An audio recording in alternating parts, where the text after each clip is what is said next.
घर में हम आए 21 दिन बाद। 21 दिन बाद जी 21 दिन, हाँ लगभग 21 दिन रहे वहाँ। वो है हमारे पास डिस्चार्ज समरी की स्लिप।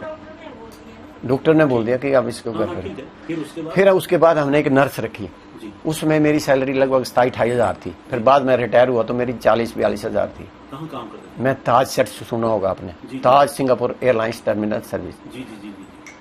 उसके बाद सर मैंने वो घर पे ले आए, नर्स रखी, एक फिजियोथेरापी रखा। हमें तो कुछ भी नहीं आता था, और नर्स को 28 हजार रुपये बहुत होता है, पर चलो सहयोग मिला था, पैसा था, हमने दिया। और 2 महीने रखी हमने। 1-2 महीने हमने फिजियोथेरापी रखे, 2 रखे, एक 14 हजार में, एक 9 हजार में है। हाँ, एक तो साल भर लगा रहा, वो तो बहुत पैसे ले गया, परंतु ठीक नहीं हुआ। उसने तो गारंटी भी ली कि 100% ठीक हो जाएगा। फिर इलेक्ट्रोथेरेपी, पता नहीं कौन कौन सी थेरेपी दी है हमने, पर कोई असर नहीं।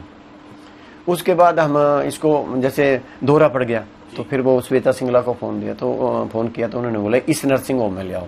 वहाँ ले गए, वहाँ उन्होंने 4 घंटे में वो कवर कर लिया। कहने 3 दिन बाद हमें डिस्चार्ज कर दिया। उसके बाद फिर घर आ गए। फिर ये जो HBOT दी ये बाद में दी थी हमने, क्योंकि जब बनर्जी जी से वो हुई ना, किसी ने रेफरेंस दिया, वहाँ ले गए। तो ये 2 साल बाद की बात है, ये कुछ कर रही है, पेन लिया है इसने।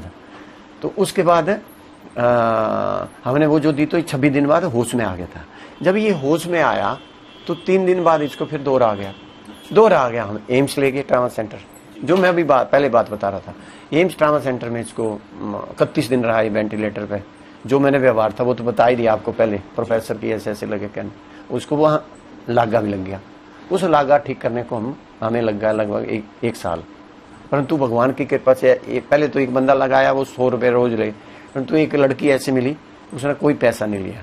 हाँ, उसको ये आवे, जैसे कभी उसके बेटे का जन्मदिन है तो पाइनएप्पल केक ले आए, फ्रूट केक ले आए, या जो भी कैसे सेवा करें। हाँ, डॉक्टर को भी ले जाता, वो डॉक्टर मना करती थी, कह रहे नहीं लाना। और वो डॉक्टर ऐसी है कि उसने हमें CT स्कैन के लिए मना कर दिया। फिर जब 1 साल 2 साल बीत गए तो मैंने कहा आप वो हमारे से ना वो मांग रहे थे CT स्कैन की लेटेस्ट रिपोर्ट, कह रहे अभी नहीं करना। मैंने कारण तो बता दो मेरे को कुछ। तो उन्होंने बोला जैसे एक पेड़ सूख जाता है, पेड़ की जड़ें सूख जाती हैं, पेड़ सूख जाता है, वैसे ही जो ब्रेन की में छोटी छोटी नसें होती हैं वो सूख चुकी हैं। तो मैं नहीं चाहती कि आप, वो जानती थी मेरे को पूरा कि यही बंदा काम करता है। तो कह रही नहीं है, पैसा नहीं खर्चना। उसके बाद हमने देसी इलाज शुरू किया। तो उसमें आपने सुना होगा योगेंद्र रस, चिंतामणि रस, मंगल रस, कितने महंगे हैं ये। एक 10 ग्राम लेना आपने तो 10 ग्राम नहीं, 1 ग्राम भी लेना तो स्वामी रामदेव का 900 रुपये का है, और धूत पापेश्वर कंपनी का 1400 रुपये का है। तो ऐसे ऐसे कई इलाज किए जी। फिर इधर ले गए, वैद्य बताया किसी ने, वहाँ ले गए। फिर वैद्य से पूछा, मैंने कहा जी आप बताओ। उसने कोई बकरी का दूध बताया, अपनी दवाई वो दे। फर्क तो पड़ा उससे, उसकी पोटी पार्टी ठीक लगी आने, परंतु कोई फर्क नहीं आया, क्योंकि वो नाड़ी देखता था और लाइन लग जाती थी 4 बजे। मतलब दिल्ली के कोई हॉस्पिटल नहीं, मतलब हमने RML में, वो RML का तो डिसेबिलिटी भी है, जनकपुरी सुपर स्पेशलिस्ट, वहाँ का भी डिसेबिलिटी है हमारे पास 100% का। और जहाँ जहाँ प्राइवेट बताए वहाँ ले गए, परंतु कोई फर्क नहीं पड़ा। अब कोविड में इसको हम गांव ले गए, और गांव में ले जाने के बाद ये ठीक रहा गांव में, परंतु वहाँ ये फूड पाइप इंडोस्कोपी जैसे यहाँ नहीं डालने आती, यहाँ CMO ने भेजा मेरे को यशोदा में। उन्होंने 7,000 रुपया रखवाया भी। बाद में तीसरे दिन बोलता जी इसको अप्रूवल लेना पड़ेगा। मैं क्या अप्रूवल का आएगा, कह रहे जी इसको डालने का। मैं क्या डालने का, आपने सारा खून कर दिया, अगर नहीं डालने आती तो मना करो मेरे को, कि मेरे को नहीं डालने आती है भाई। छूट भी सकता है, 5-6 महीने का मेहमान है, सच जो बात है, परंतु कोई पता नहीं, कह नहीं सकते। हम तो ये सोच रहे हैं, ये तो ऊपर वाले के ऊपर है। हमें किसी को जीवन, जैसे उन्होंने लिखा कि हमें किसी का मारने का हक नहीं है, परंतु भारत सरकार ने या किसी भी सरकार ने कोई बुद्धिजीवी चुने हुए हैं, कोई जज बनाए हैं, कोई कुछ, तो कुछ डिसाइड लेने के लिए ही तो बनाए गए वो।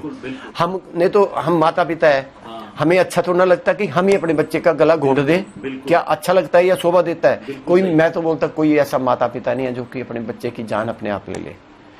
हमने कोर्ट में जाने का मतलब ये था कि वो लोग जो उनकी पीठ बैठेगी या मेडिकल बोर्ड, जबकि डॉक्टरों ने 100% डिसेबिलिटी दे दी है। और एक डॉक्टर ने, हमारा जो न्यूरोलॉजी का भी रिटायर हो गए, आनंद सिंह RML के थे न्यूरोलॉजी के, उन्होंने लिख के दिया था उनके साथ ऐसा कह रहा, हमने दिया लिख के, 2 डॉक्टरों ने और उन्होंने दिया, वो भी प्रोफेसर थे, वो कर दिया। डॉक्टरों की तो होती है, हमारी इतनी कोई पहुंच नहीं है।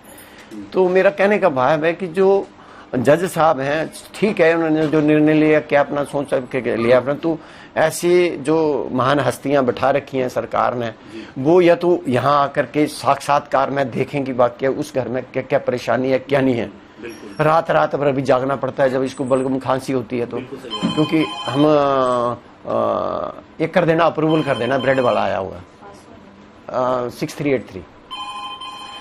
तो फिर जज साहब ने ये रिपोर्ट दी और हमें हमारी ये इच्छा है कि अब इसको ना कष्ट से मुक्ति मिल जाए, हम इसके अंग पंग दान कर दें जी। और इसको इस कष्ट से मुक्त मिल जाए। है तो ये भी जीव हत्या, मैं इस बात को सुनता, मेरी आत्मा अलाउ नहीं करती इससे, क्योंकि मैं संस्था में रोज जाता हूँ, 4 बजे उठता हूँ। लेकिन परिस्थिति ऐसी है, परिस्थिति ऐसी बन चुकी है कि हम नहीं चाहते कि इस बच्चे से, मैं भी क्षमा मांगता हूँ भाई, हम क्षमा चाहते हैं, जाने अनजाने मनसा वाचा कर्मा, कभी भी हमारे से कोई भूल चूके तो बेटा माफ कर।